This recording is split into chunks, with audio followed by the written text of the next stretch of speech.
விஜயனுடைய அரசியல் ஒரு உல்லாச அரசியல். நான் மீண்டும் சொல்லுகிறேன், அது ஒரு பொழுதுபோக்கு அரசியல், கரை சேராத படகு, அவ்வளவுதான். அதனுடைய நாட்கள் எண்ணப்படுகிறது.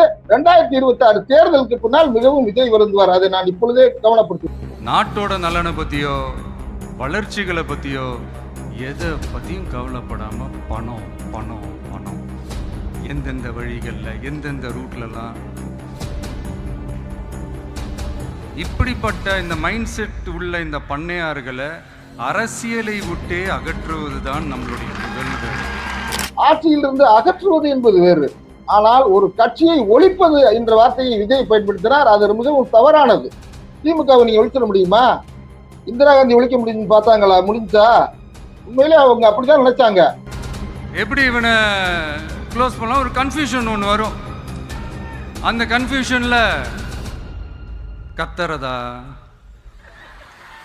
கதறதா என்ன பண்றதுன்னு தெரியாம வர்றவன் போறவன்லாம் கட்சி ஆரம்பிக்கிறான்னு சொல்லி